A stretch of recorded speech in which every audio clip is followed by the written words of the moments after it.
Tungkol po dito sa 20 pesos per kilo na bigas na ibebenta po natin sa ating mga farmers, saan po ito ulit mabibili? Sa NFA warehouse po ba ito, sa Kadiwa stores? At ito po ba ay para lamang sa mga rehistradong magsasaka? Well, sa ngayon ho, kailangan rehistrado sa RSPSA. Para sa farmers po yan, tsaka sa farm workers. No? Ngayon, meron tayo sa Tuguegarao, sa Alapacan, Cagayan, mga NFA warehouses lang ngayon. Tabuk City, Kalinga, Itsage, Santiago City, Mabini, Santiago City, San Mateo, meron sa Bondok, Mountain Province, Quirino, Bayumbong, Nueva Ecija, Ifugao, Lagawe, Balagtas, Bulacan, meron din sa Bataan, Balanga, Sindalan, San Fernando, sa Iba, Zambales, sa Baler, Sukla, and Tarlac City ho. Then we'll be opening every week ho at hanggang lahat ng region mabuksan sa NFA warehouse for all farmers and for all farmers and farm workers. Dadagdag ko rin ngayon lang, by end of the month naman, magbebenta naman kami ng 20 pesos sa mga mangingisda. Ngayon lang na desisyon ngayong umaga to, sa mga Philippine Fisheries Development Authority or Government Fish Ports sa end of August ho.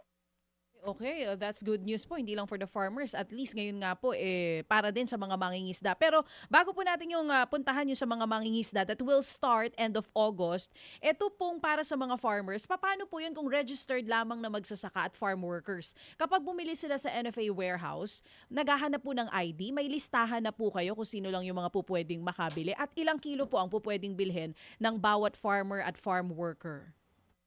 May farmers registration ho tayo, tawag doon is RSPSA, at dapat naka-register sila para maka-avail sila. Open naman ho ang registration yan, at tuloy-tuloy naman tayo nag-register. In fact, nagpa-caravan tayo ngayon sa mga other areas para tuloy yung mga hindi pa naka-register, bigyan ng panahon. And then 10 kilos per month yan ho, per farmer individual. Pero pwede sila mag-advance ng 5 months or para punta nila isang sako na uwi nila para That's hindi good. na pabalik. Oo.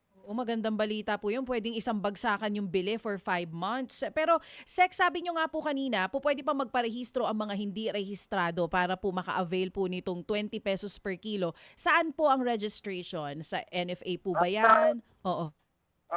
Sa ngayon, wala pa sa NFA ang normal registration na sa regional office ng Department of Agriculture. Pero yun na nga, dahil sa medyo successful yung kahapon ng launch at marami nga bumili, yung mga ibang hindi nakabili dahil hindi registrado, nag-request sila na pa-register. So we will be deploying people to yung taga-RSPSA namin sa mga NFA warehouse na available para mag-register na din sila doon. At ito po ba ay hanggang kailan tatakbo? Tuloy-tuloy na po ba ito, Sek? Hanggang 2028 ho, hanggang sa termino ni Pangulong Bongbong Marcos ho. Oo. Tapos same din po yung mechanics for the fishermen natin na magsisimula end ng August.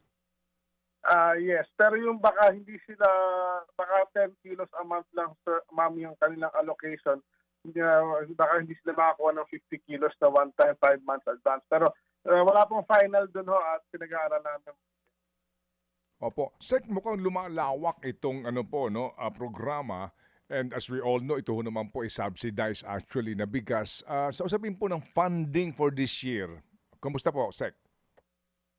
For this year, wala kaming ginagastos na additional funds, dahil ito yung aming funds na buying funds namin ng NFA Rice na 9 billion a year to. From this year, we had 9 billion sa aming GAA. Yun lang ang ginagamit namin ng additional funds for this year. Okay, sige po. So pag pinag-uusapan natin dito yung availability ng supply ng bigas, yung pong kaukulang subsidiya, habang lumalawak po, dumarami nagbebenepisyo, wala tayong problema sa ganon.